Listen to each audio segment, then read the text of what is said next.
The wind that scraped across the Albanian highlands carried more than the cold. It carried memory.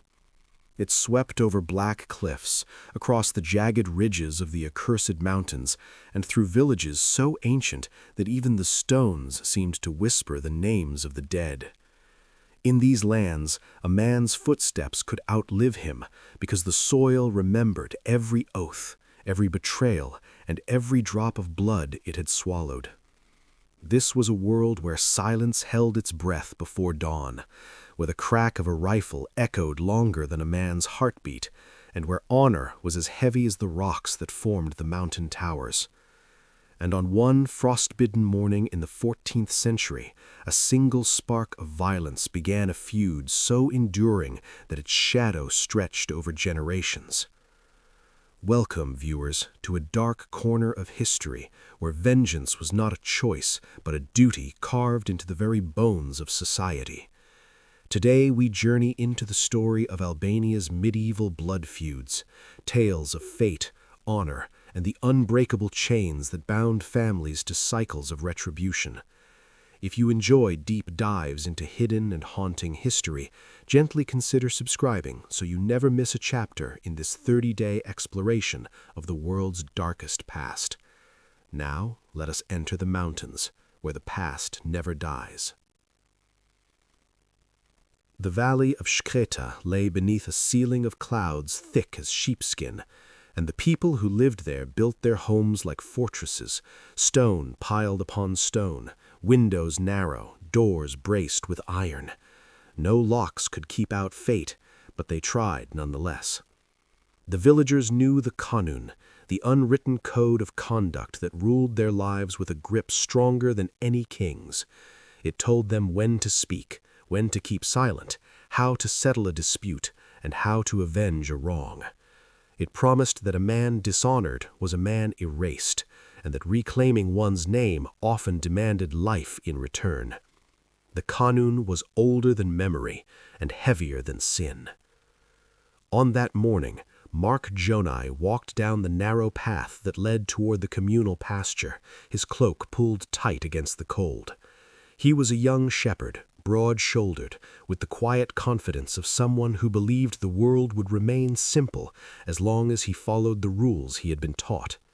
His boots cracked through the frozen grass, and his sheep followed lazily behind him. But the valley was holding its breath. Even the ravens perched in strange silence, watching the path as though they sensed the shift in destiny. The trouble began with a boundary stone, a weathered marker half sunk into the earth, used for generations to divide pasture land between neighboring families. Winter storms had loosened its foundation, nudging it slightly off its ancient line. To most of the world, this would be nothing, but to the Jonai family and their neighbors, the Kelmendis, whose pride was older than any written record, it was a provocation. A line moved was an insult, and insult left unanswered was a weakness, and weakness in these mountains was an invitation to ruin. Mark noticed the stone only after his sheep began wandering too freely. He bent to inspect it, frowning at its angle. Perhaps he would have lifted it, returned it to its place, and gone home thinking nothing more of it. But as he stood, he heard footsteps behind him, measured, firm, filled with intention. When he turned, he saw Leki Kelmendi striding toward him from the opposite slope, a rifle slung across his back, his expression carved like cold marble. "What are you doing on our land?" Leki demanded. His voice held no anger, only certainty. "This is Jonai land," Mark replied, though doubt wavered through him as he glanced at the crooked stone. The air tightened. Two young men stood in a valley large enough to hold both, yet suddenly too small for pride to breathe. Neither wanted trouble, but neither could afford to walk away from a challenge, because stories traveled faster than wind in these mountains, and a single rumor could stain a family name beyond repair. The argument escalated in sharp steps, each word another stone in a wall neither could climb down from. The Kanun had rules for disputes: mediate first, seek elders, avoid violence until all peaceful options were exhausted. But the Kanun also said that to suffer insult without protest was to surrender one's honor. It said that a man must defend his family's land and reputation as fiercely as his life. And so each young man believed he was acting rightly, honorably, inevitably. When Lecky placed his hand on his rifle, not drawing it, only touching it, a gesture meant to assert dominance, Mark's blood surged with heat. Fear and pride tangled in his chest. He stepped back, feeling the edge of the uneven earth beneath his heel. Snow crunched, a rock shifted. His hand flew out to steady himself, and in that movement, Lecky interpreted an attack where there was none.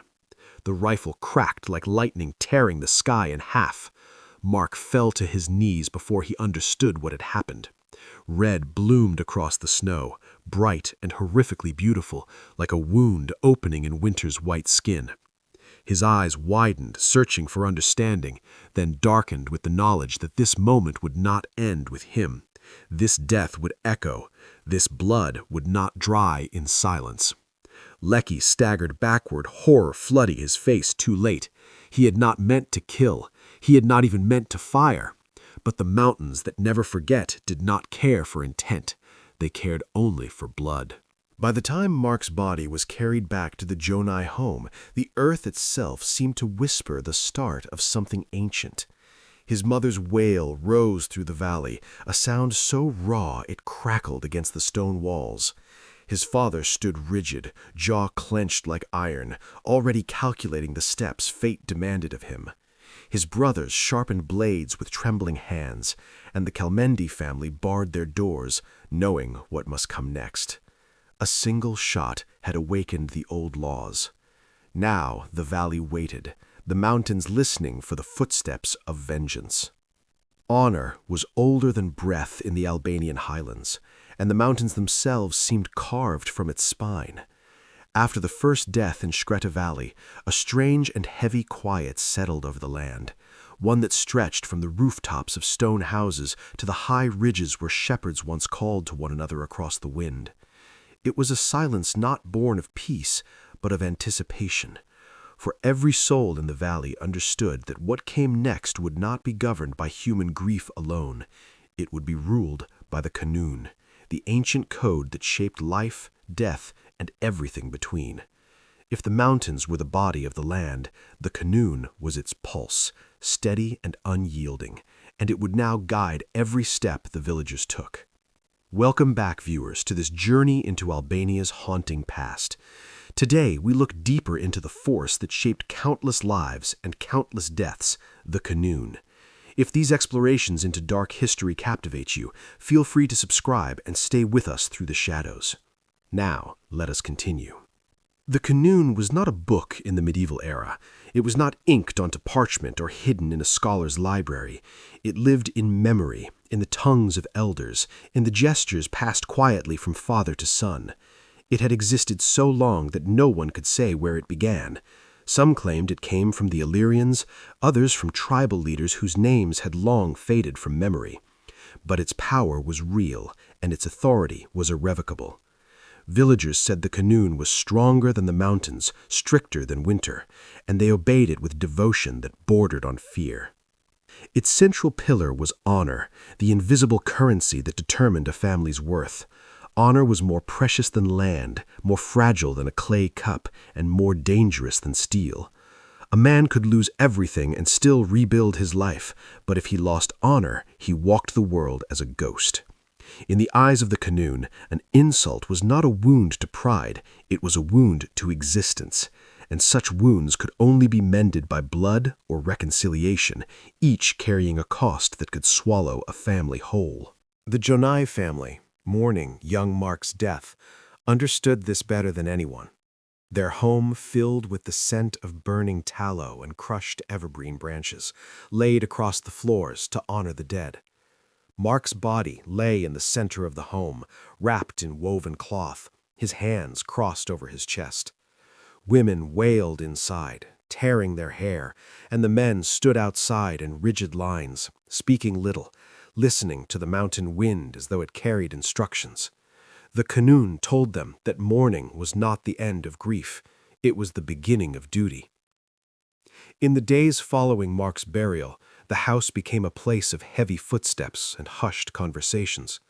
Elders from neighboring families visited, offering condolences but also quiet reminders of what the Kanun required. There was no escaping those requirements. Once blood had been shed, the law demanded balance. One death created a weight that had to be countered by another, unless forgiveness, rare and difficult, could be agreed upon. But forgiveness was not given freely in these mountains. It was a fragile thing, and often seen as a sign of weakness. And so, as the valley breathed unevenly, waiting for the Jonais to take action, everyone could feel the pull of the Kanun tightening like a noose around both families. The Kelmendis, meanwhile, fortified their home with dread. They burned lamps through the night, not for light, but for protection, believing that flame kept misfortune at bay. Lek Kelmendi, who had fired the fatal shot, remained inside, his movements shadowy and restless. The Kanun made no space for excuses. An accidental killing brought nearly the same consequences as a deliberate one. The duty of revenge did not hinge on intention, it hinged on loss, and Mark Jonai's life could not be restored. Even if Lek begged forgiveness, even if he offered goods, livestock, or land, the Jonais had every right to refuse, and those who refused forgiveness could pursue vengeance without shame. The law of the blood feud, Jakmaria, the taking of blood, was structured, not chaotic. It was bound by rules designed to maintain a twisted form of order. A man seeking revenge could not kill his enemy inside a sacred space, nor on a path leading to church. Women were usually spared, as were young children, though even these protections sometimes bent under the weight of desperation. But one rule stood sharper than all others. The killer must remain inside his home, confined by the fear of retribution. In some cases, men remained trapped for years, unable to work, unable to walk freely, living like prisoners in their own houses. The entire valley recognized that this confinement had begun for Leka. They recognized, too, that the Jonais were expected to make their moves swiftly, not recklessly, but with precision. Honor demanded that vengeance not be delayed so long that it became an afterthought, yet not rushed so hastily that it appeared crude or chaotic. Timing mattered. The elders understood the rhythm of the feud like fishermen understood tides. They watched the signs, the smoke from the Jonai chimney rising thinner than usual, the absence of laughter from the Kelmendi household, the quiet glances exchanged at the well. These subtle shifts marked the beginning of a cycle that would spiral outward unless someone intervened. And yet the Kanun did allow for intervention, Besa, the sacred truce. This was the word that could temporarily stop the flow of blood, granting peace for a set number of days or weeks. A family could request Besa if a wedding approached, if the harvest demanded hands, if a crisis threatened the community. But Besa was fragile as the silence between two storms, and once it ended, the feud resumed with renewed force. No one had asked for Besa yet. No one dared. The wound was too fresh, the grief too jagged, the shame too deep. As the Jonai men sharpened their blades and polished their rifles in the dim morning light, they did so with a sense of inevitability. Each movement was slow, methodical, almost ritualistic. Their hearts beat with grief, but also with the knowledge that without action, their family would be marked as cowardly. They were not hungry for blood, they were hungry for balance, for the restoration of the invisible scales the Kanun demanded be kept even. The thought of killing Leka was heavy, but the thought of doing nothing was heavier still. In the days that followed, the valley's daily rhythms withered. Shepherds avoided the mountain paths, mothers kept children indoors past dusk, the communal gatherings ceased, and even the church, normally a place of refuge, felt tense. Every villager sensed the shape of something looming, a shadow stretching across the land with cold, patient hands. It was as though the mountains themselves leaned closer, waiting, listening, remembering. The Kanun did not create evil, nor did it erase good. It created structure, a structure that made vengeance feel righteous, duty feel sacred, and grief feel like a command. To live under its rule was to walk a line between honor and destruction, knowing that one misstep could pull an entire family into a spiral that lasted generations. The people of Shkreta Valley accepted this as naturally as they accepted winter. It was simply the way the world had always worked. And so, as the moon waxed and waned, marking time with indifferent grace, the Gioni family prepared for the moment when they would step into the next chapter of fate. The Kalmendis waited too, each heartbeat a reminder of danger. Between them stood the unspoken rule that had already begun to shape the valley: blood must answer blood. In these mountains, laws were not written on paper, they were carved into memory, etched into stone, and sealed in the beating hearts of the people.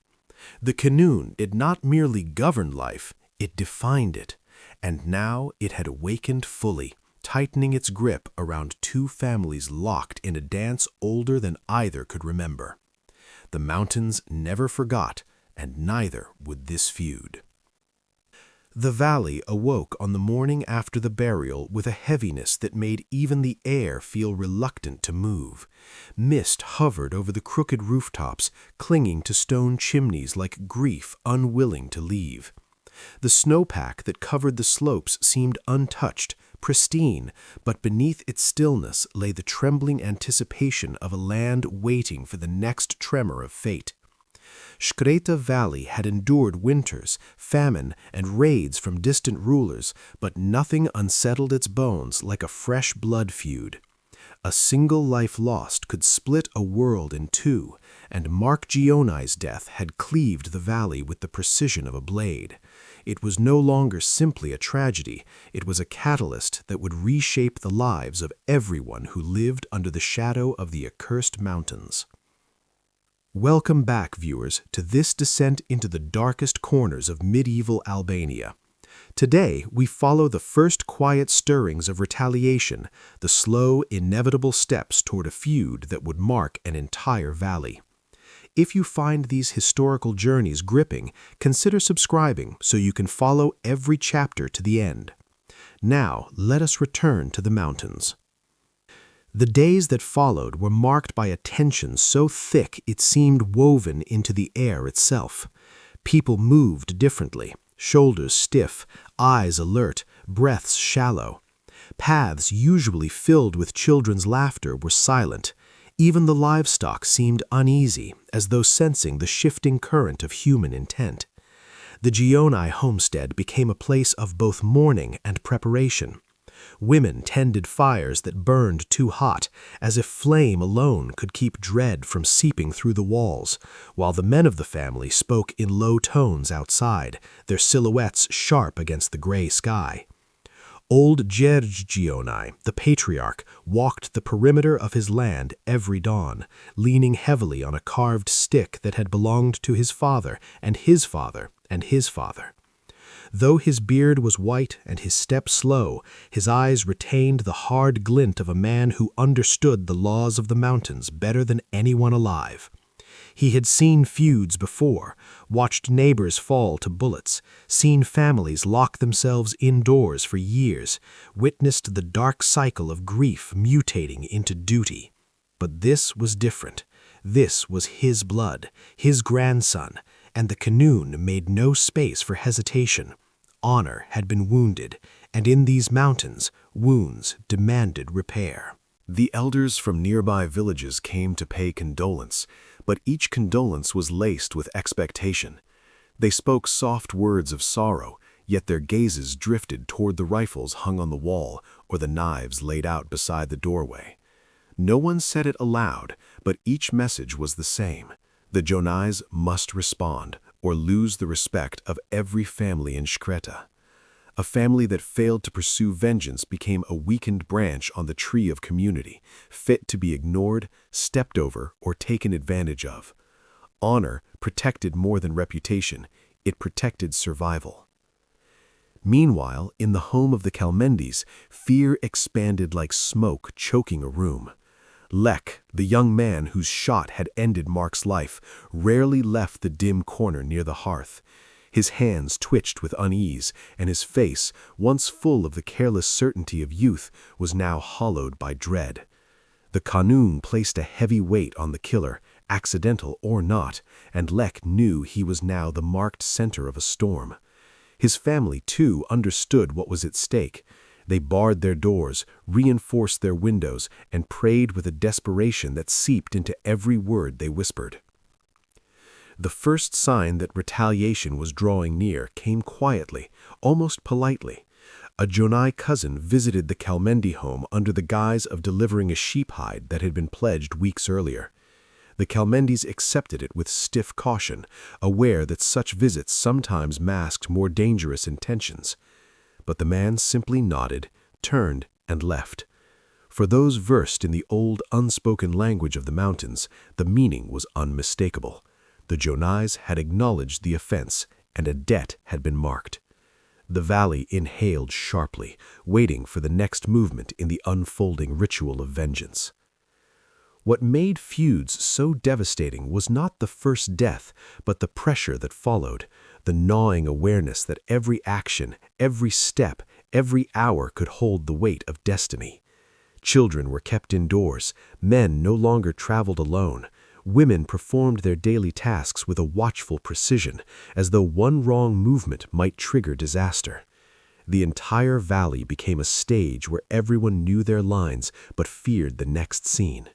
It was during this tense atmosphere that the first act of open hostility occurred. One icy morning, a Jonai shepherd discovered that several of their sheep had been found wandering near Kalmendi land.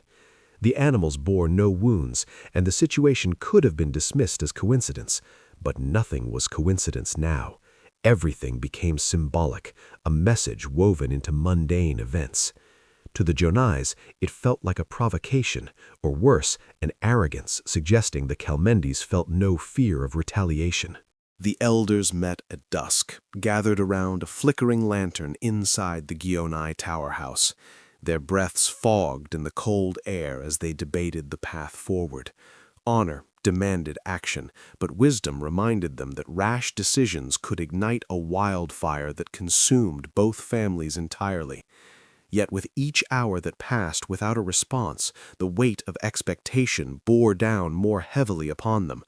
The valley watched through windows and from behind barn doors. They listened for footsteps that might signal the start of a march, for the distant crack of a weapon splitting the night. At last, a decision formed, one rooted in tradition. A blood feud did not begin with a reckless strike. It began with intention, with certainty. The Gionais would seek confirmation of what had happened that morning between Mark and Lek. Though Mark was dead and his voice silenced, the Kanun required clarity before vengeance was taken. The truth in these mountains was as sharp and dangerous as any blade, and uncovering it was both necessary and perilous. A delegation of Gionai men visited the small church on the hill, seeking counsel from the priest, not for moral absolution, but for direction. The priest was accustomed to such visits. He lived in a world suspended between divine forgiveness and human retribution. He listened carefully, his lined face illuminated by candlelight. He reminded them that the Kanun demanded justice, but also demanded fairness. A feud started prematurely could stain a family with shame rather than honor if it was later discovered that the killing had been truly accidental and followed by sincere atonement. The Gionai men returned home with the priest's words echoing in their minds, though they all knew what the likely outcome would be. Lek had not approached them with an offer of reconciliation. His family had not sent a message of surrender or apology. Silence, too, was a message, and in this case, one that spoke loudly.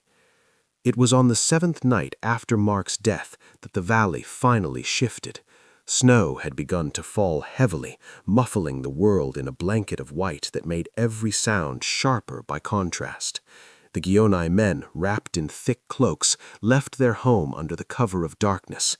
Their steps were slow and deliberate, each movement heavy with purpose. They descended the hill and crossed into the valley floor, their breaths rising in pale clouds. Their destination was not the Kelmendi home, not yet.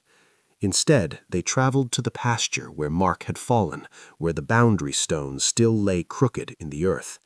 They approached the spot with reverence, aware that they stood on the line where fate had cracked open.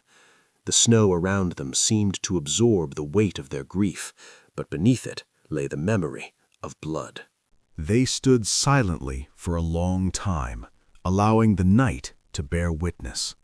Then one of the elders knelt and placed his hand upon the cold stone, straightening it carefully. This act was not for reconciliation or forgiveness. It was a declaration. By restoring the boundary, they restored the truth and prepared the way for vengeance. The valley felt the ripple immediately. Though no words were spoken, the message traveled as quickly as wind. The Jonai family had begun the first step toward retaliation. Every house tightened its shutters. Every man sharpened his blade. Every heartbeat in Shkreta Valley quickened as though bracing for the inevitable. A murder had torn a hold in the world, and now the world was closing around it, pulling everyone into its center. In the coming days, the balance between patience and action would snap.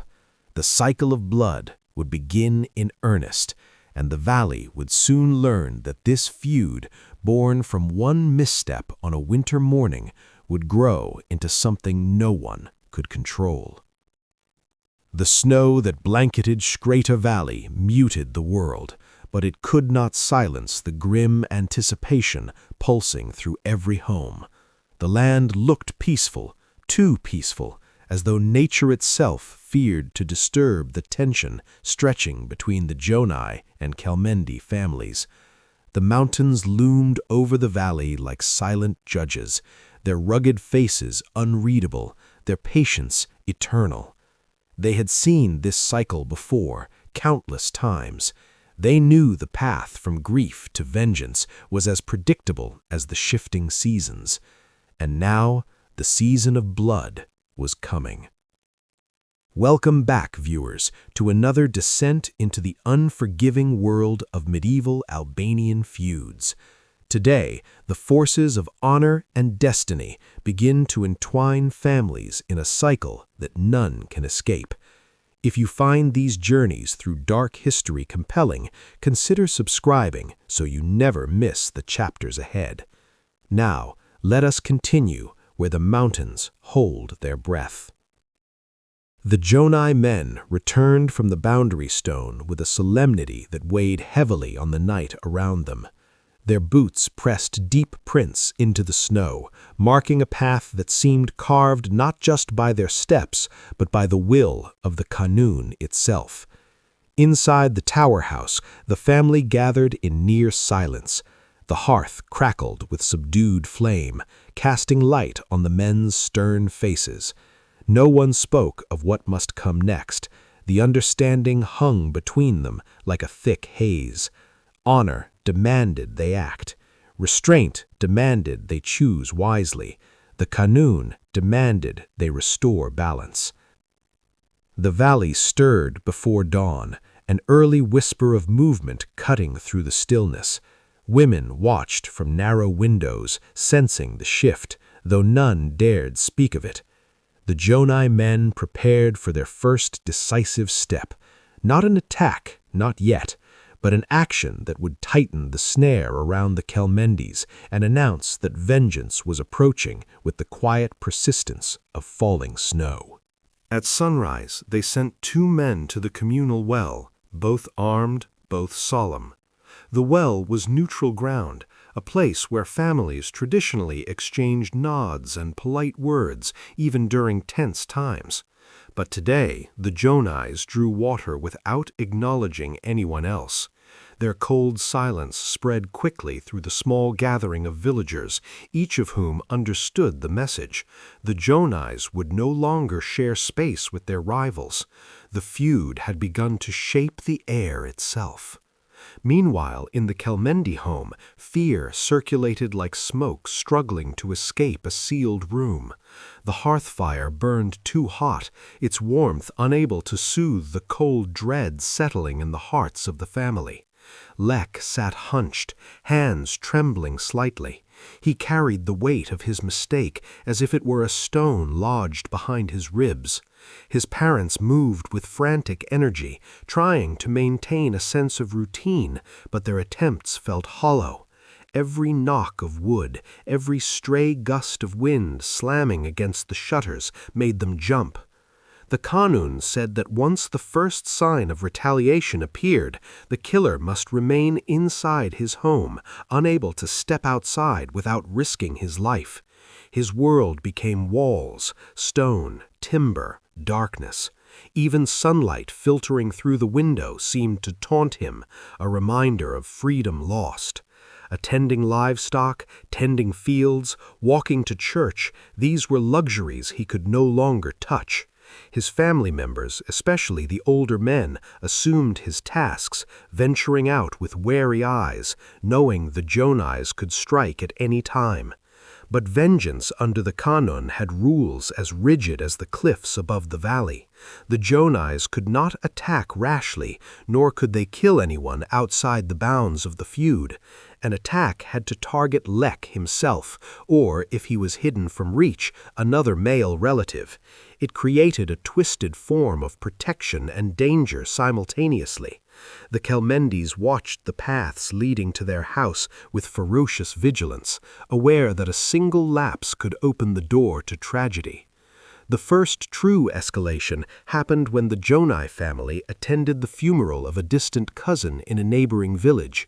Usually, funerals brought unity, softening tensions, but this time the Kelmendis did not send condolences, not because they lacked respect for the deceased, but because any move toward the Jonai family could be misinterpreted as weakness. The absence was noted, and the message was clear. The two families were now severed from every form of shared community. The valley itself seemed to shift, like the earth pulling apart at a fault line. Rumors spread quietly among shepherds and woodcutters. Some said the Kelmendis planned to flee the valley before the feud grew larger. Others insisted the Jonais had already chosen the day they would strike. Each whisper added fuel to a fire that had not yet been lit, but was inevitable. The people of Shkreta Valley avoided the roads between the two homes. The narrow path near the boundary stone remained untouched, as though cursed. Even the children sensed danger, moving with unnatural caution, as though afraid to disturb the balance that held the valley together. Inside the Jonai home, the men prepared in their own way. They checked the flint and steel of their rifles. They sharpened their knives with slow, deliberate strokes. They discussed the old stories, the feuds of their ancestors, the blood debts that had shaped the valley long before any living man drew breath. These stories were not tales of glory, but warnings disguised as memory. Yet the Jonai men felt the same inevitability their ancestors must have felt. They were trapped in the machinery of honor, pushed forward by laws older than kings. The eldest Jonai son, Aaron, carried the mantle of responsibility like a cloak lined with lead. He moved through the house with a calm determination, his face a mask of quiet control. The younger men looked to him for guidance, and though he did not speak often, his presence served as a steadying force. Aaron understood the burden he bore. He would be expected to strike the first blow. The valley whispered about it, and even the Kelmendis braced for it. One night, the Jonais gathered under a moon that shed pale light across the snow-covered ground. They stood in a circle, the cold biting their skin but not their resolve. It was not a formal ceremony, just a moment of silent unity. They were about to take a step that would bind the family to a path of vengeance until the debt was repaid. Once blood was taken in return, the feud would either end or spiral into generations of retribution. But something unexpected happened before the Jonais made their move. a traveling merchant, passing through the valley on his way north, stopped to rest at the church. He carried news from other regions, tales of distant conflicts and harsh winters, but he also brought a strange piece of information that rippled through the valley. According to the merchant, a large regional gathering was scheduled in the coming month, a rare event where elders from dozens of villages would meet to discuss disputes, propose agreements, and settle long-standing conflicts. Some believed it was an opportunity for peace. Others felt it was a place where feuds were sharpened, not dulled. This news reached both families simultaneously. The Jonais wondered whether they should act before the gathering, securing their position as honorable men before outside authorities could interfere. The Kelmendis wondered whether they could appeal for Bessa, a temporary truce, to protect Lak long enough to seek guidance from the larger assembly. The valley, once again, trembled beneath the weight of uncertainty.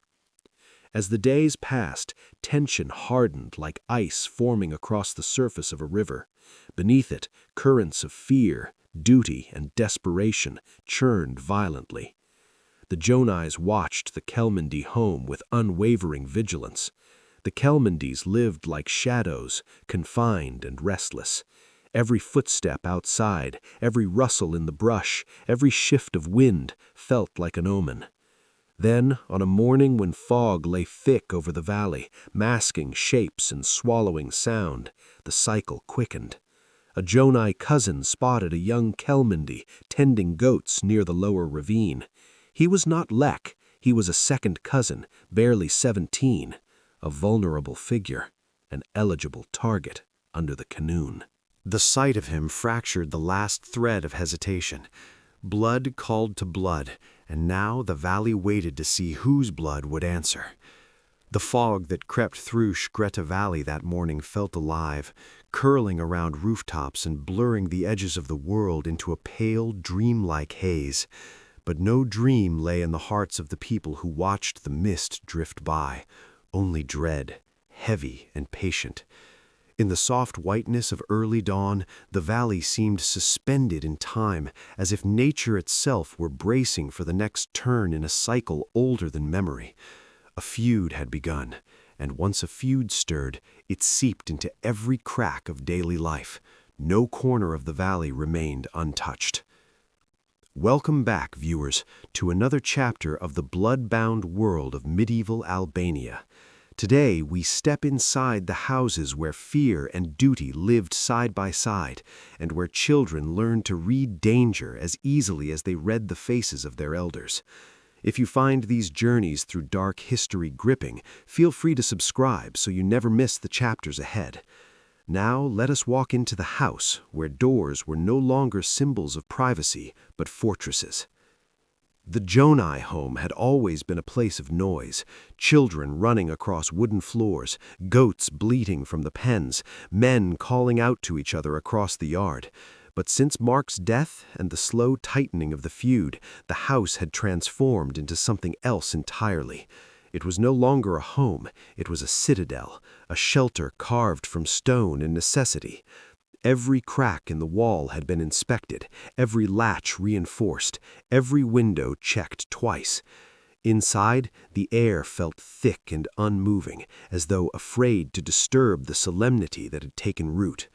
For the boys of the family, the transformation was most profound. They were young, some barely old enough to carry a knife, but the Kanun made no allowance for youth when it came to honor. They could not step outside the door without a man accompanying them. They could not chase chickens in the courtyard or fetch wood from the pile beside the barn. The world beyond the threshold had become treacherous, and even the act of opening the door invited the possibility of ambush. Children accustomed to roaming the hills now traced invisible paths across the floorboards, pacing in circles that grew smaller with each passing day. The women, too, moved with a new tension in their bodies. They carried water in cautious steps, glancing over their shoulders even within the supposed safety of their home. Their grief for Mark remained, simmering beneath the surface, but it had begun to weave itself into a deeper worry. They understood the nature of feuds better than anyone. Women bore the weight of continuity, of feeding, raising, tending, and grieving. They were the ones who held families together when men drove them toward destruction. In the Kelmendi household, life became even more suffocating. Lek's confinement was absolute. He did not step outside. He did not linger near windows. He moved like a man navigating invisible chains, aware that each movement within the house was a privilege he could so easily lose. His family rearranged their lives around his existence. His younger brother took over his chores, caring for the animals and gathering wood. His parents divided the household tasks between them, though exhaustion hung on their limbs like lead. The house became a prison, but not one marked by iron bars. Instead, it was defined by fear, the fear that the next knock on the door would not be a neighbor or a relative, but death itself. The Kelmendi children learned to speak in whispers and walk without sound. They watched their parents with wide, worried eyes, absorbing fear the way sponges absorb water. If they cried quietly. If they played, their play was muted, restrained. Childhood was no longer childhood. It was a pause in life, dictated by the laws of men long gone. The walls of stone houses in Shreta Valley were thick, built to resist winter storms, invading bands, and the slow decay of time. But even stone could not keep out the psychological pressure of a feud. Families ate meals in silence, shifting their gaze toward the doorway at even the softest sound outside. Dogs barked more frequently, sensing the strange tension in the air. Lamps burned later into the night, their flames flickering anxiously with every gust of wind that slipped through the wooden shutters. Inside the Jonai home, Aaron, the eldest son, carried the responsibility of leadership with a quiet certainty, but also with a fatigue that settled deep into his bones.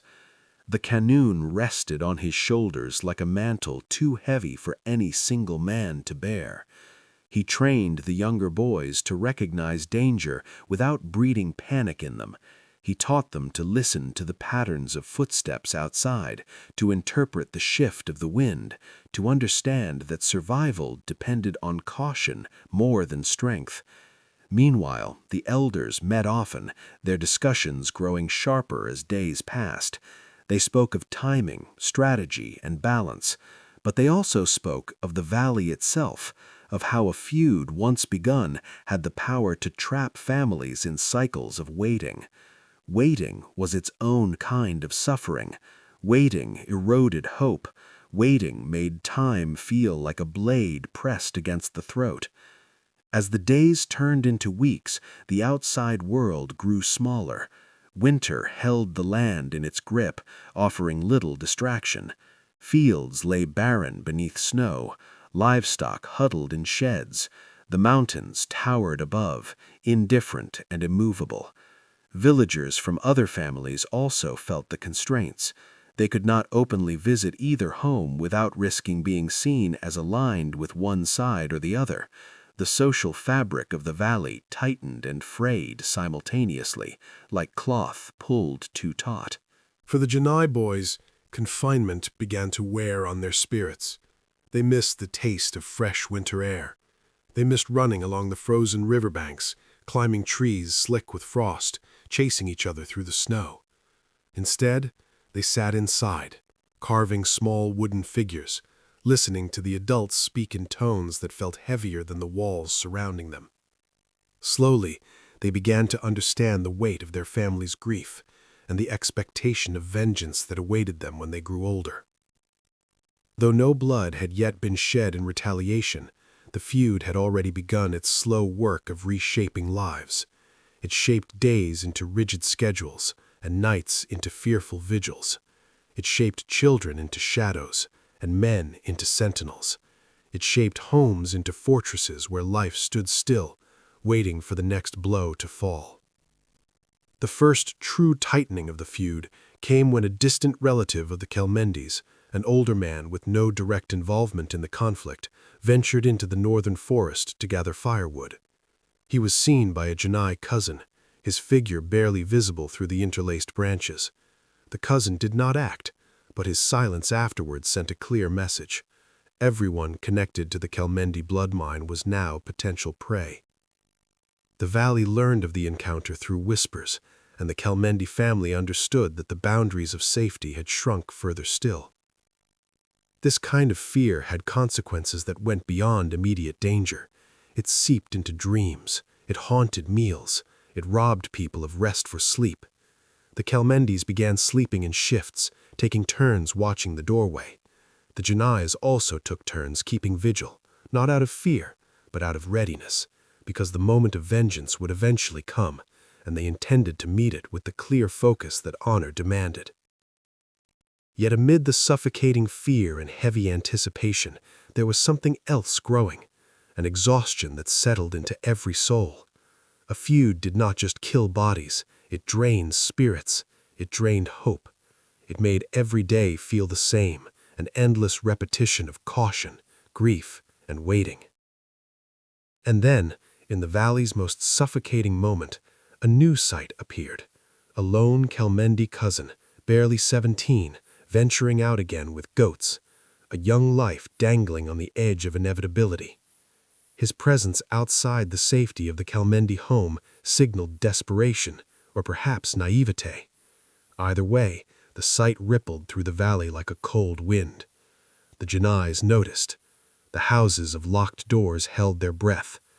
The valley waited, because confinement could not last forever, because fear eventually forced action, because in the shadows of these mountains, blood always called to blood. The winter sun rose weakly over Shkreta Valley, casting a pale, almost sickly light that made the snow shimmer like a sheet of cold glass. The mountains looked carved from ice, their jagged peaks reflecting a chilling truth. Nothing in this land thawed easily. Not the air, not grief, not the grudges buried beneath generations of stone. Though the valley had seen no new blood spilled since Mark's death, the pressure of unspoken intent weighed so heavily over the land that every villager felt it in their chest like an invisible hand tightening around their ribs. Feuds did not simply wait, they matured, ripened, and darkened until they were ready to erupt. Welcome back, viewers, to another chapter in the haunting saga of medieval Albania's blood feuds. Today, we explore the knife edge between mercy and manipulation, how forgiveness, when bound by the Kanun, could become as ruthless as vengeance. If this journey through the shadows grips you, consider subscribing so you never miss what comes next. Now let us return to the valley where even mercy had teeth. The young Kelmendi cousin seen tending goats in the lower ravine had stirred something within the Jonai family. He was vulnerable, isolated, and marked by bloodline. The Kanun allowed retribution not only upon the killer, but also upon male relatives if the killer remained unreachable. It was one of the oldest and most brutal truths of the law. Yet the Jonais hesitated, not because they lacked conviction, honor demanded action, but because a feud, once widened, could devour entire families like a starving beast. Every death added a new branch to the web of future revenge. Aron, the eldest Jonai son, sensed the shifting expectations pressing upon him. The valley whispered his name with anticipation. Villagers walked with lowered heads in his presence, offering respectful distance. Even the church bells seemed to toll differently when he passed. He had become the embodiment of the Jonai obligation, the soul chosen by fate to restore balance. But Aron also understood something others overlooked, the power of mercy. Not mercy as the world imagined it, gentle, hopeful, pure. No, mercy in the mountains was something else entirely.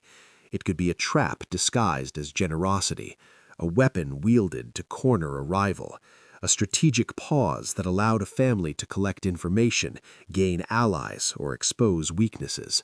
Mercy under the Kanun was a calculated force. It was during this tense moment that a rare visitor arrived at the Jonai home, a mediator from a neighboring valley, an older man known for his calm demeanor and deep understanding of the Kanun. His presence alone signaled a shift. Mediators did not appear unless they sensed that a feud was approaching a dangerous turning point. He came not with demands, but with an offer, a brief period of Besa, a sacred truce. Besa was more than peace. It was a vow, a temporary suspension of violence enforced by the weight of collective honor. Breaking Besa was one of the most unforgivable sins a man could commit. Even enemies respected its power. Under Besa, families could breathe, children could walk outdoors, and elders could consult one another without fear of bloodshed. The Jonais granted Besa without hesitation, but not because they sought peace. Their reasons were shrewder. By granting Besa, they signaled to the valley that they were not driven by reckless anger. They showed the discipline and dignity expected of honorable men. At the same time, they gained the chance to observe the Kalmendis without pressure. A family behaving under the illusion of safety often revealed more than one cowering behind closed doors. The Kalmendis accepted the truce with relief that bordered on desperation. The moment Besa was declared, the tone of their home shifted. Lek, still confined, moved more freely within the walls, no longer watching every shadow. His family members ventured outside, cautiously tending to their chores. The youngest children breathed easier. For the first time in weeks, the valley felt a fragile, fleeting softness. But Besa did not soften hardened hearts, it sharpened them. As the days passed under the temporary peace, the Jonais observed the Kalmendis closely. They learned that Lek's younger brother was braver than expected, taking risks that betrayed inexperience. They noticed that Lek's father struggled with illness, his strength wavering. They learned that the family had distant cousins seeking refuge elsewhere, perhaps preparing for a worst-case scenario. Every quiet discovery became a strand in the strategic web Aron was weaving. At the same time, the Kalmendis sought to use the truce to their own advantage. They visited relatives, carrying news and seeking support. They approached elders in distant villages to plead Lek's case, emphasizing that the killing had been accidental and expressing a willingness to compensate.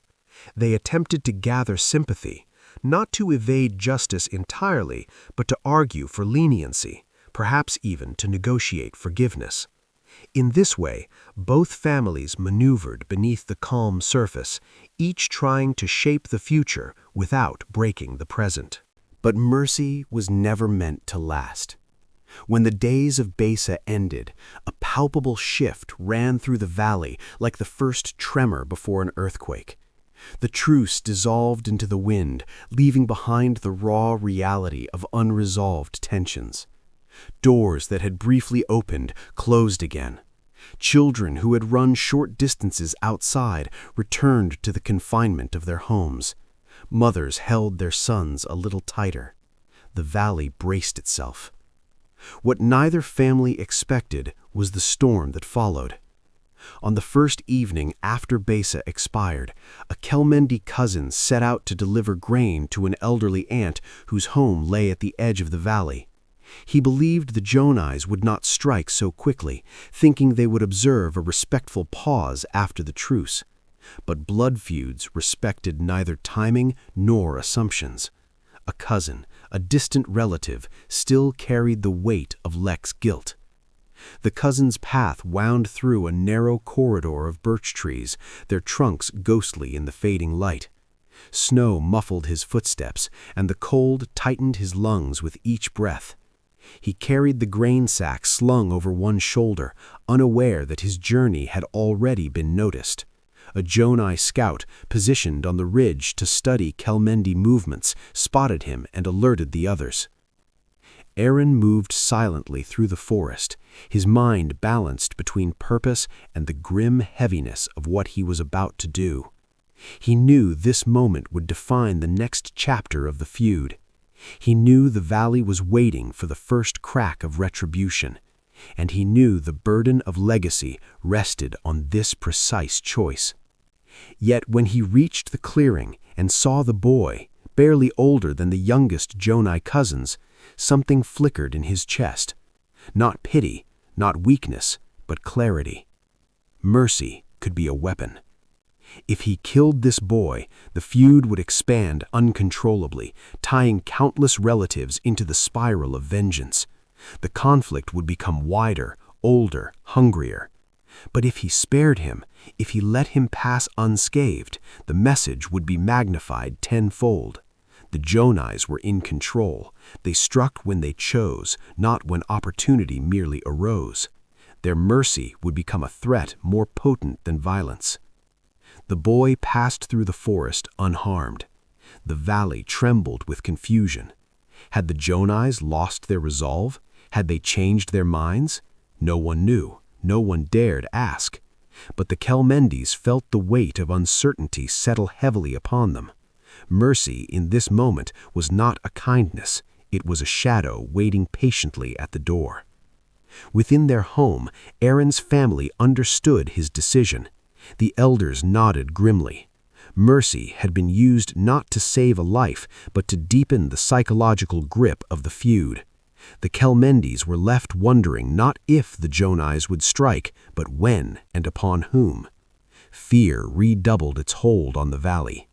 Mercy had fed the feud instead of starving it. And with every breath, the mountains seemed to whisper that danger was closer than ever. The first hints of spring crept into Shkreta Valley, not with warmth, but with a strange and uneasy stillness, as though the land itself held its breath between seasons. Snow shrank back into patches of dirty slush, revealing the raw earth beneath, scored, bruised, and hardened by winter's long domination. Yet as the ice receded from the fields and the river began to murmur again, something colder took its place. The feud, restrained but not forgotten, began to stretch awake like a predator emerging from hibernation. Time had passed, but the valley knew well, time did not heal feuds, it sharpened them. Now, step into the valley, where memory was as long-lived as the mountains themselves. The morning after Aaron Jonai spared the young Kelmendi cousin, a new tension settled over the valley like a veil. The decision had been calculated and deliberate, a mercy that cut deeper than violence. It unsettled the Kelmendis, who found themselves unable to interpret the silence that followed. Mercy meant nothing was resolved. Mercy meant the threat had simply been postponed. Mercy meant that every road, every entrance, every chore carried the possibility of being the moment the Jonais would finally strike. For days, then weeks, life proceeded under a suspended sword. Lek remained confined, pacing the same narrow rooms until exhaustion etched new lines across his face. His family grew gaunt with worry, sleep fractured by every subtle noise beyond their walls. Rumors spread faster than truth, filling the valley with speculation. Some believed the Jonais were planning a devastating strike that would cripple the Kelmendi lineage entirely. Others whispered that Aaron had lost his nerve and that the Jonai elders were furious with him. Still more believed that the Jonais were simply waiting for the perfect moment, one that only the mountains themselves could reveal. Seasons shifted. Snow melted. Grass returned in small green patches. Life crept back into the valley. But the feud did not fade. It burrowed deeper into the soil like a root growing in the dark. Children who were too young to understand the initial spark of conflict grew up knowing only the atmosphere it created. They learned fear the way other children learned music or prayer. They learned to read the valley as a living map of danger, which paths were safe, which doorways offered escape, which shadows might carry death. Boys grew into youth with caution fused into their bones. Girls grew into women whose grief matured early, shaped by the knowledge that their families lived on the precipice of loss. The Jonai and Kelmendi homes became separate worlds, spinning on parallel tracks that would never meet. Yet their orbits were linked, each family tethered to the other by the weight of duty and the memory of Mark's death. For the Janais, the desire to avenge him pulsed like a second heartbeat. For the Kelmendis, survival became an art form sculpted through restraint, patience, and quiet desperation. As years crept forward, the feud evolved. It was no longer a matter of one death seeking balance. It had become a symbol, a legacy, a story whispered near hearths and echoed at village gatherings. Young men who had not seen the snowy morning when Mark fell still inherited the burden of vengeance. They sharpened knives and carried rifles, not because they witnessed injustice, but because the Kanun demanded the living uphold the deaths of the dead. It was during one of these quiet years, when no major strike had yet occurred, that the first passing of torches began. Aaron, once a young man shaped by grief and duty, matured into a figure whose steady presence commanded respect across the valley. He bore the weight of the feud with a solemn dignity that became part of his identity. But even strength can fray at the edges. He began to understand that he was no longer only responsible for avenging Mark. He was responsible for shaping the next generation's relationship with the feud. The younger boys of the family, Mark's brothers and cousins, watched him with reverent eyes. They followed him on the rare occasions he ventured out. They memorized his movements, internalized his caution, and admired the way he navigated the line between patience and resolve. To them, Aaron was not just the present, he was the future of the feud. Across the valley, similar transitions unfolded. Younger Kelmendi males who barely remembered the spark of conflict grew into adulthood with the understanding that they were targets. Their lives were mapped by invisible restrictions.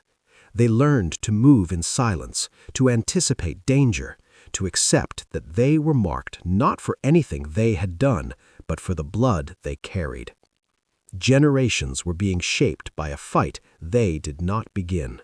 The valley's older elders, those who had watched feuds flare and fade many times before, began to murmur among themselves. They knew the arc of vendettas. They knew that once a feud passed into the hands of a younger generation, it changed completely. It became sharper, less tempered by personal memory, and more driven by pride. The original cause faded into myth, while the duty to continue the feud hardened into unshakable truth. One spring morning, after nearly 3 years of silence between the families, the valley awoke to the sound of commotion near the eastern ridge. A Keldendi man had been found wounded, his leg slashed by a blade that left no signature, no clue. The wound was serious but not fatal, yet its meaning was unmistakable. The feud had stirred again. Suspicion swept through the valley like a cold wind. People whispered beneath their breath. Many blamed the Janais immediately. Others doubted. Aaron's earlier actions had shown a strategic mind. Perhaps this attack was not theirs. Perhaps another family, hoping to escalate tension for their own gain, had contributed. Feuds rarely existed in isolation. They forged alliances, broke old bonds, and created ripple effects that touched families with their own grievances. The Kelmendis, however, took no chances. They retreated once more into fearful confinement, assuming the worst. Lek, now hardened by years of fear and regret, became a shadow of the man he once was. Guilt aged him faster than time ever could. He believed every misfortune that befell his family was born from his single, tragic mistake. Meanwhile, the Janais gathered in solemn discussion, torn between denying involvement and considering whether the wound offered an opening.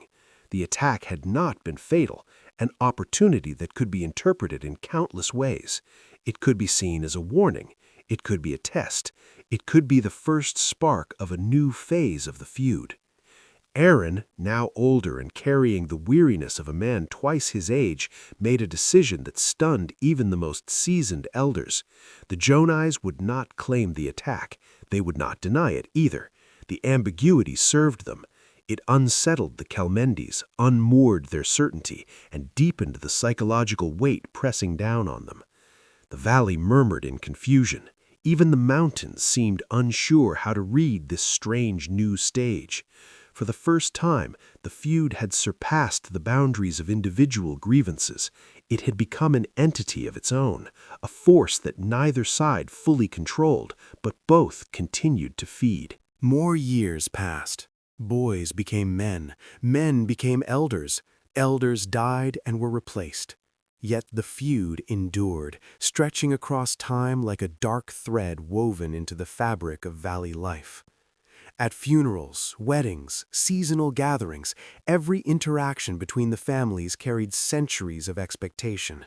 The hatred was no longer personal, it was inherited, a burden passed down like land, like tools, like stories.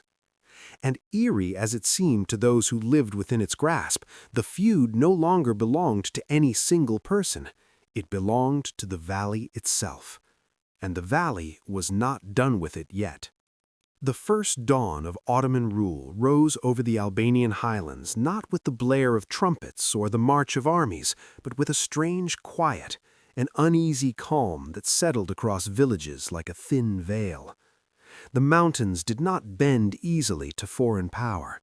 They stood unchanged as men from distant lands declared new laws, raised new banners, and promised new order.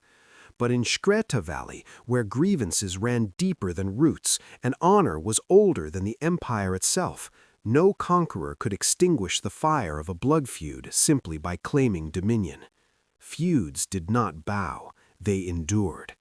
And now, under the shadow of a foreign realm, the ancient conflict between the Gyonai and Kelmendi families would enter a new, more complicated phase. Welcome back, viewers, to this unfolding journey through Albania's dark past. Today, we watch two forces collide, the fierce, unyielding laws of the Kanun and the rising authority of the Ottoman Empire.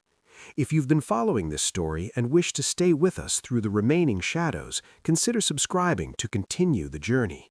Now, let us return to the valley where honor refused to kneel. When the Ottomans first extended their reach into the highlands, they brought officials, tax collectors, soldiers, and scribes who moved with the assumption that order was something created by law.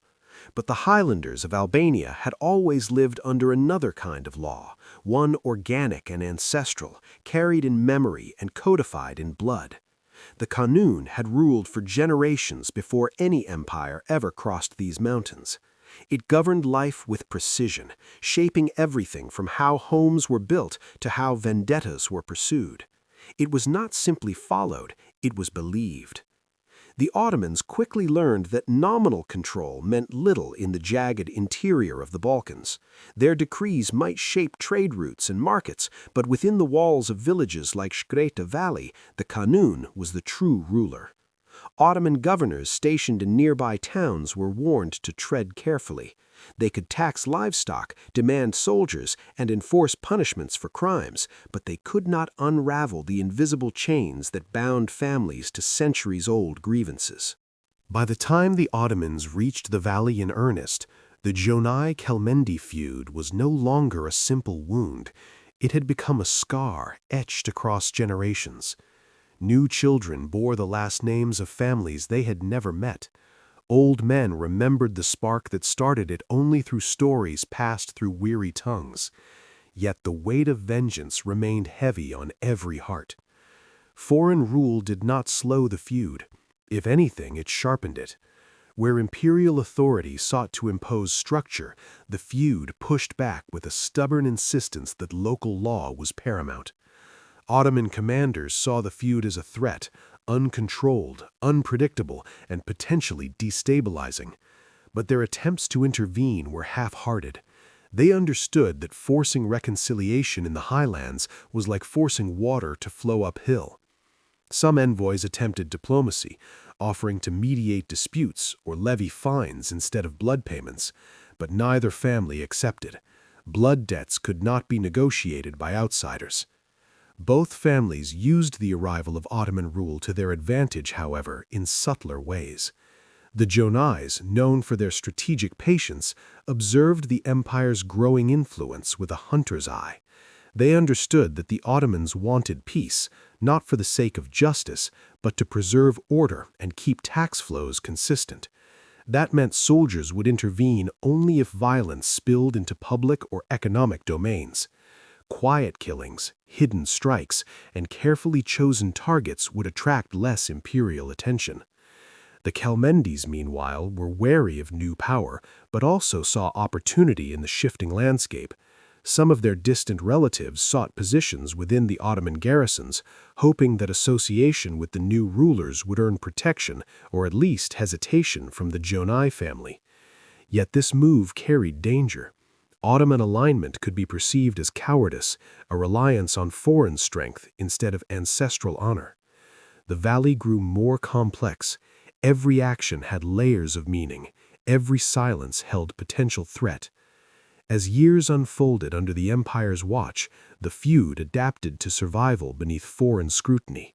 Open strikes became rare, replaced by subtle acts that skirted the edges of law. Livestock disappeared mysteriously from one family's pasture. A Kelmendi barn burned under suspicious circumstances, though no culprit was caught. A Jonai cousin vanished on a hunting trip, his absence never fully explained. Each event fanned the dying embers of resentment back into flame. But the greatest shift occurred when the Ottomans attempted to impose a new system of justice across the region. They introduced scribes who recorded crimes, judges who issued penalties, and guards who enforced order. To the highlanders, this system felt alien. It measured guilt in fines, imprisonment, and imperial decrees, not in honor restored or blood answered. Families like the Janais and Kelmendis held no faith in a court. A judge who did not know their land or their lineage could not determine justice.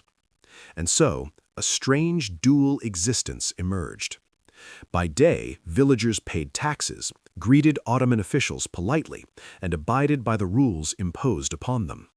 But in the quiet of night, the old laws whispered, reminding them who they truly were. The Kanun lived behind closed doors and stone walls, guiding every oath sworn and every grudge kept alive. Generational change deepened the divide even further. Younger members of both families grew up in a world shaped by two authorities, one foreign and official, the other ancestral and absolute. Their loyalties were split, but their identities remained tied to the feud. Young men trained themselves in both modern weaponry and traditional tactics, understanding that their future battles might take place in either realm. The Ottomans watched with frustration as their influence barely scraped the surface of highland life. They issued decrees threatening harsh punishment for anyone participating in blood feuds, but these decrees rarely penetrated the thick stone walls of mountain homes. The Janai elders listened to such proclamations with polite disinterest. The Kelmendi leaders nodded respectfully, then dismissed the rules as irrelevant. Government might control roads and trade, but honor dictated the heart. Even so, there were moments when the empire's power brushed uncomfortably close to the feud. One such moment occurred during a regional census. Ottoman scribes traveled through the valley to document family names, land holdings, and taxable livestock. Their arrival forced both families into uneasy proximity with foreign authority.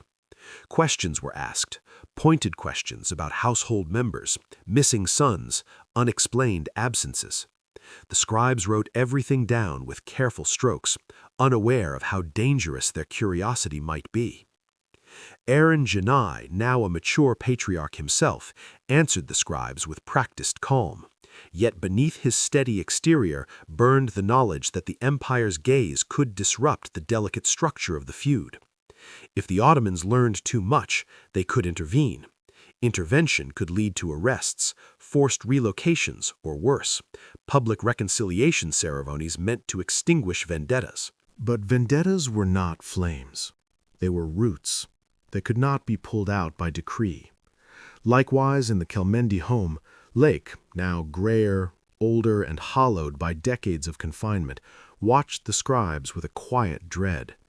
He knew they saw him as another name on a page. They did not see the shadow of the boy he had killed, nor the unending chain of consequences woven through his life.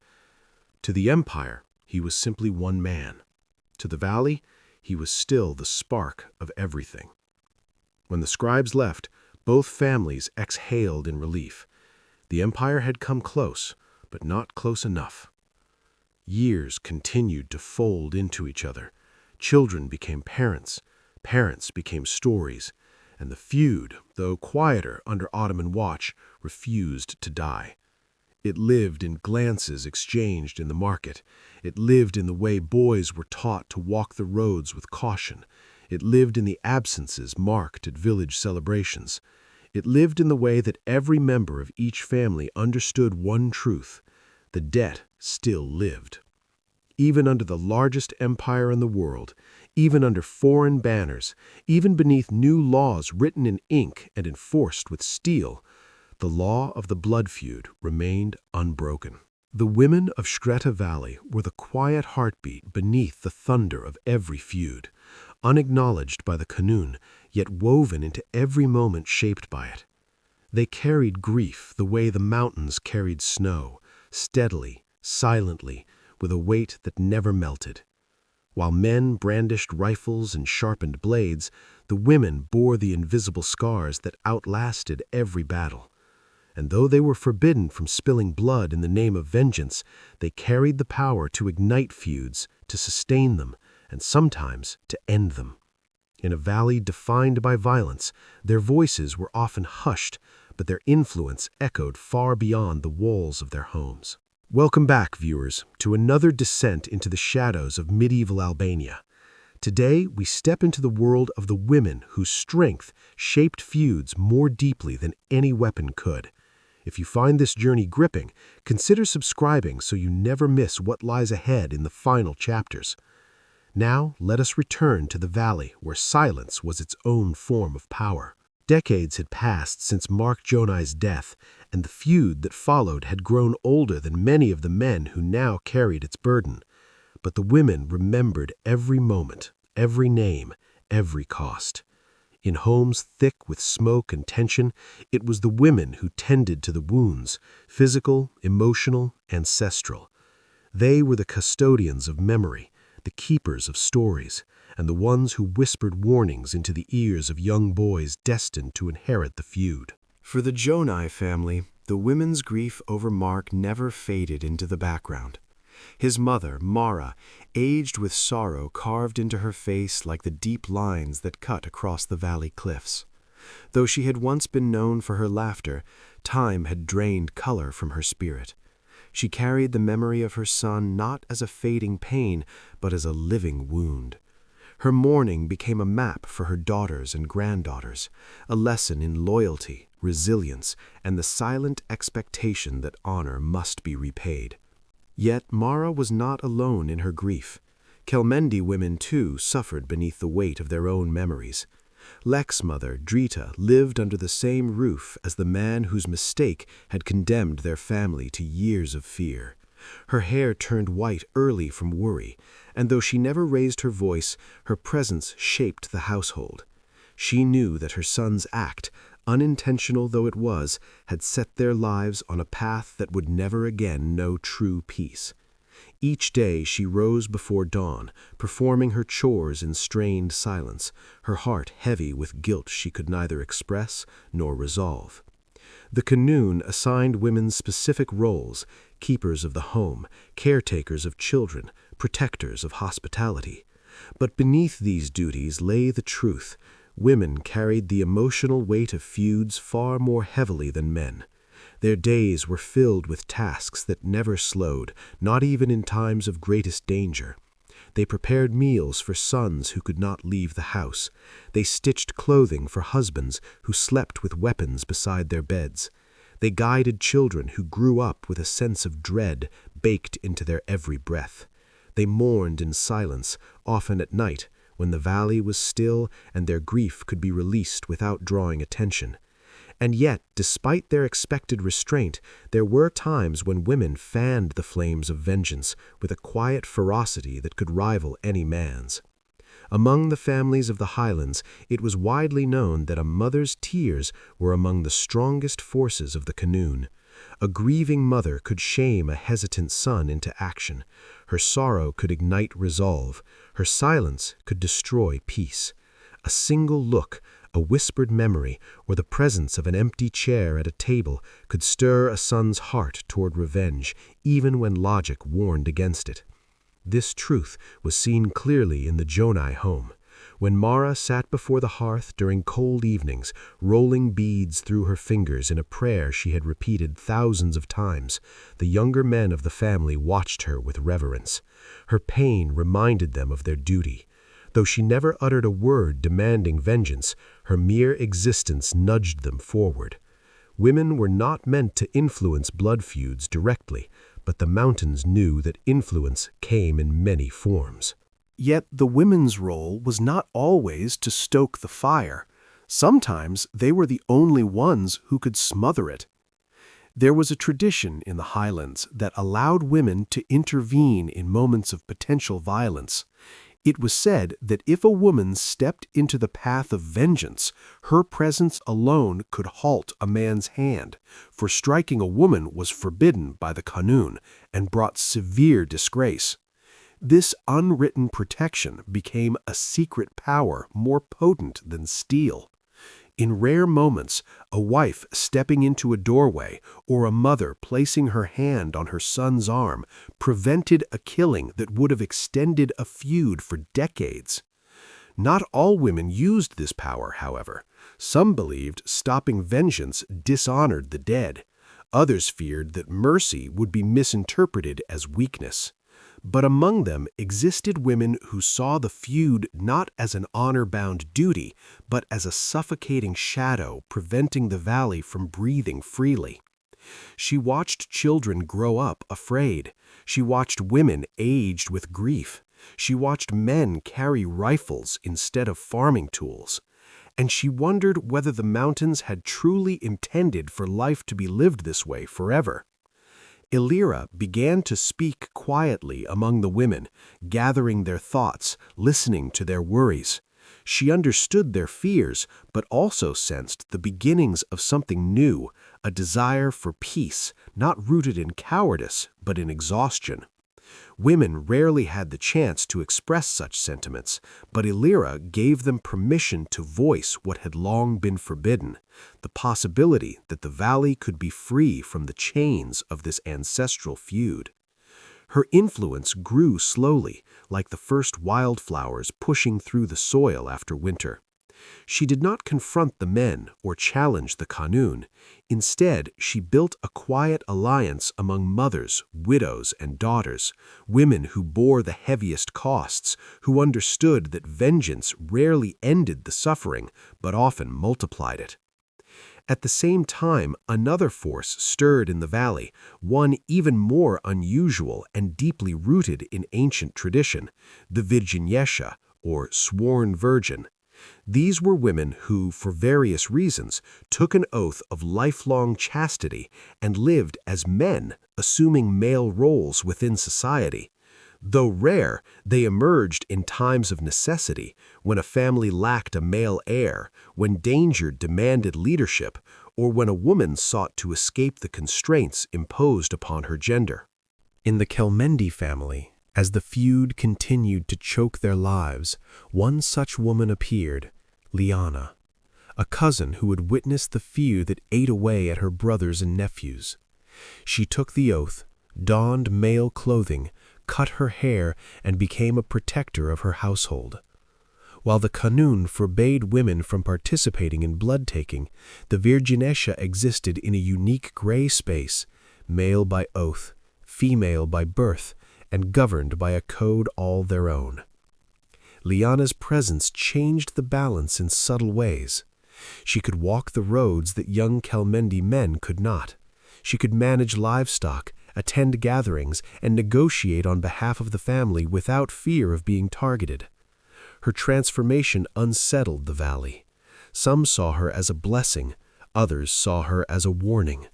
Feuds, after all, twisted lives in ways no one could predict. As time pressed onward, the women of both families became the quiet architects of the feud's next phase. They shaped children's hearts with whispers of caution or encouragement.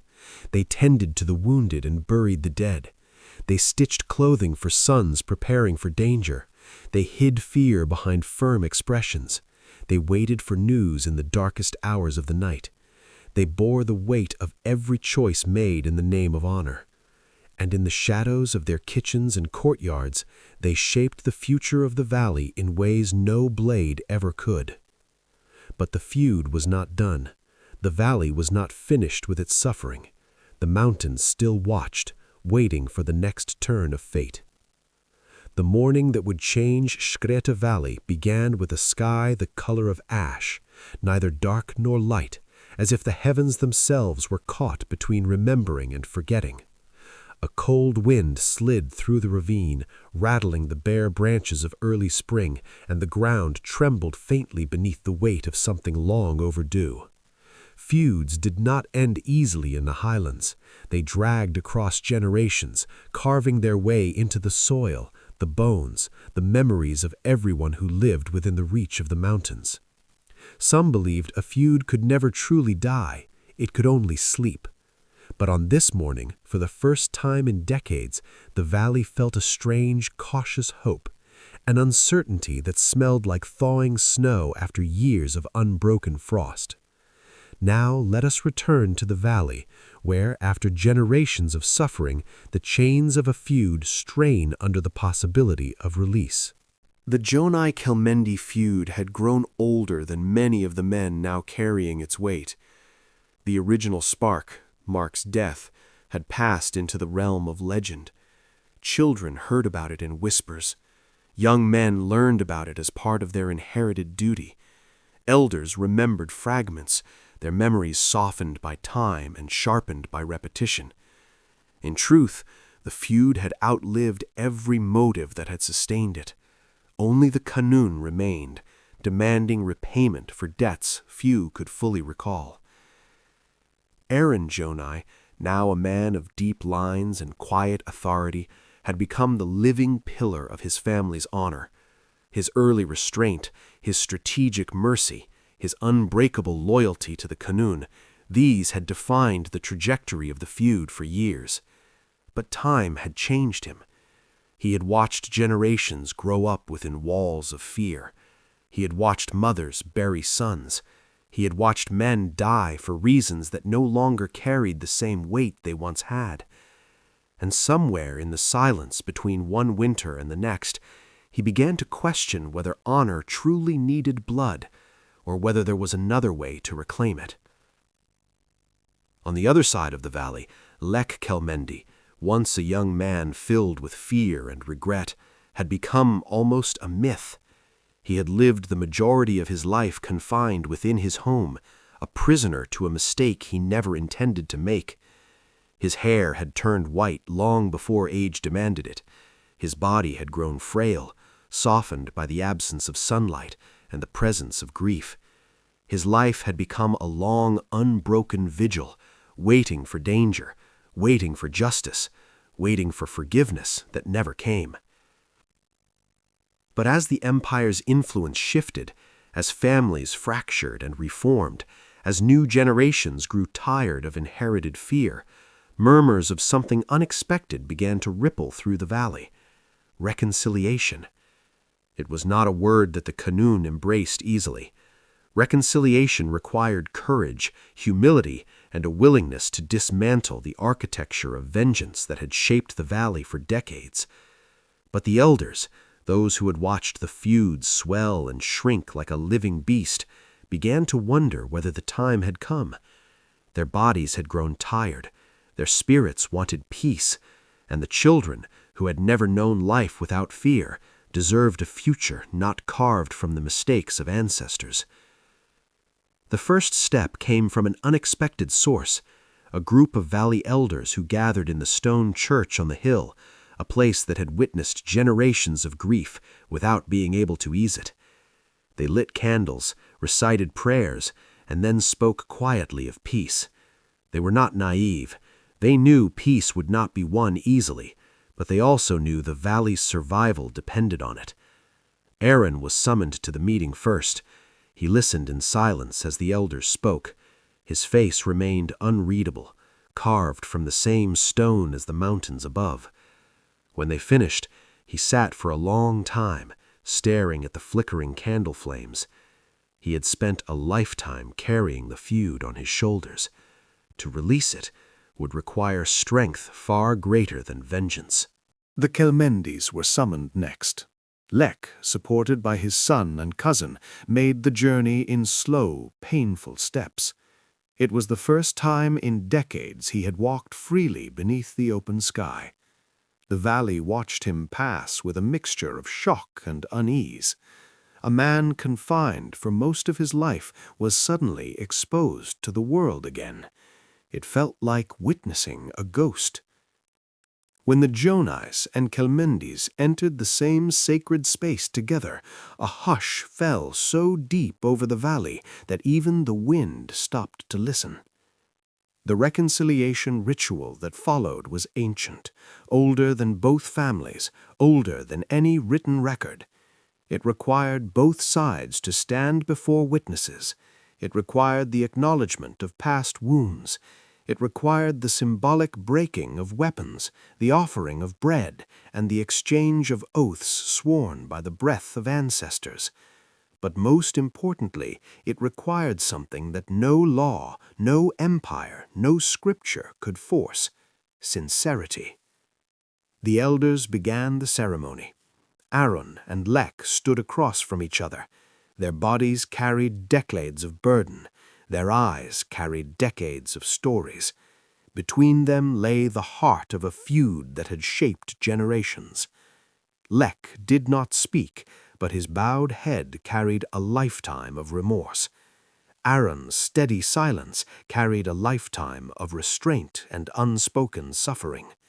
The room seemed to shift, as if history itself leaned closer, uncertain of the ending it had been denied for so long. Then came the moment that would be remembered for centuries.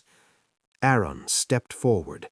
He raised his hand, not in vengeance, not in accusation, but in offering. He placed his palm over his heart, then extended it toward Lek. It was an act that broke the cycle, not because it erased the past, but because it acknowledged it fully. Aaron's gesture said what no words could: the burden ends here. Lek collapsed to his knees, overcome by the enormity of a forgiveness he had never dared to imagine. The elders surrounded the two men, laying hands upon their shoulders, murmuring blessings that blended with the sound of wind pressing against the stone walls. Outside, the valley waited. Women stood at their doorways, holding children close. Men paused in fields, tools in hand. Even the livestock seemed to sense the weight of the moment. When the church doors finally opened, the villagers watched the two families step out, side by side, not as allies, not as friends, but no longer as enemies. The mountains bore witness. The river murmured approval. The earth exhaled. A feud older than memory had ended, not with blood, but with an oath. The reconciliation did not erase the past. Scars remained, memories lingered, but the chains that had bound the valley loosened at last. Children began to walk roads once forbidden. Families visited markets without fear. Mothers slept soundly for the first time in generations, and the valley, long accustomed to tension, rediscovered the taste of peace. Years later, the story of the Jonai-Kelmendi feud became more than a warning. It became a testament to the strength required to break a cycle that seemed invincible. A story passed down not as a threat, but as a lesson, that even in mountains where blood once ruled, mercy, true mercy, could endure. As the final chapter of this saga closes, the valley stands quiet, peaceful, and forever changed. The mountains still watch, eternal and unblinking, but now they watch over a land where the old wounds have finally begun to heal. If you've traveled this long, dark road with us and wish to explore more stories from the shadows of history, consider subscribing so you won't miss the next journey.